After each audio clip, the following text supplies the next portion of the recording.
Hello, 100% Chelsea. I'm Jim Daly from PalaceFanTV, and I've been asked to preview the game between Chelsea and Palace for your channel. It is the fourth game of the season. Palace currently on 6 points and doing fairly well, which is rare for Palace. The last couple of seasons we've had quite a bad start, but this one has been 2 wins out of 3 so far, and everyone so far is actually quite happy with the way things are going.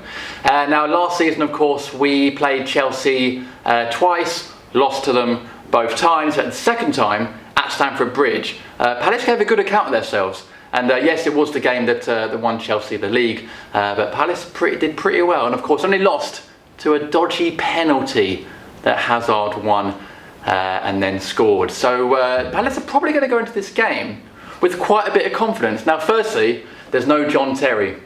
John Terry, of course, famous for scoring goals for Palace, won't be playing, which is a blow more for Palace than Chelsea. But it'll be interesting to see who replaces him. I suspect Kurt Zouma, but it might mean that Palace might be confident going up against the Chelsea defence. The danger man for Palace at the moment is probably Will Zaha, who has started the season in spectacular form. He did play 120 minutes against Shrewsbury during the week in the Capital One Cup, but the way he's playing, the confidence that's coming out of him and the fitness he's showing, he'll probably start and he'll probably play. If he has a good game, like he did last time we played you at Stamford Bridge, when he tied Ivanovic up in knots, if he plays again, he could really be a key to Palace getting a result at Stamford Bridge. And yes, Palace fans do think they could get a result at Stamford Bridge. We're a long way from the days where Palace are plucky underdogs going to big teams like Chelsea and hoping for to sneak something or damage limitation.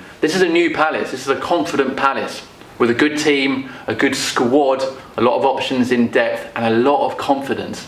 And there's no reason really why they can't give Chelsea a good game, as they have done last season. And of course, the season before that, we even beat Chelsea at Selhurst Park. So Palace will probably be going to this one fairly confident. In terms of the lineup you can expect to see from Palace, the back four will probably be Scott Dann and Damien Delaney at centre-back, with Pape Souaré and Joel Ward as the fullbacks. If you're looking for some way for Chelsea to get through Palace, it will possibly be in defence. Previously, under Tony Pulis, Palace's defence was one of their strong points. Now, under Pardew, Palace are playing a bit more expansive football and a bit more attacking. As a result, they're letting in more goals. So they'll probably let in a goal in this game. But having said that, going forward, they're very confident, so I suspect they might score a goal as well. But at the back, it'll be that four. Goalkeeper will probably be Alex McCarthy, who signed this summer from QPR. His signing was overshadowed by the arrival of Yohan Cabaye from PSG. But McCarthy so far has probably been the best of the summer arrivals. Cabaye will no doubt play in midfield, probably partnered with James MacArthur, and then probably Jason punching it in there as well, depending on who plays in the wings.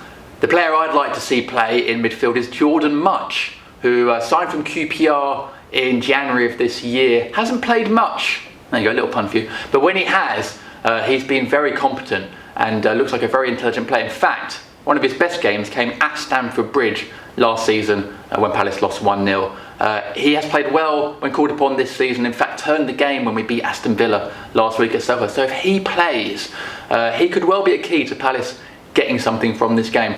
Up front is a real conundrum for Palace, and who will play, it's not really sure. Connor Wickham arrived this summer for quite a lot of money from Sunderland, but hasn't really set the world alight yet. Of course, there's Glenn Murray. He's still here. He had a very good second half of last season. And then there's Dwight Gale. Everyone knows his ability, but he hasn't really been getting the chances at Palace so far this season, or indeed the last few seasons. So it'll be interesting to see who Pardew picks, but he really does have depth and options in his squad.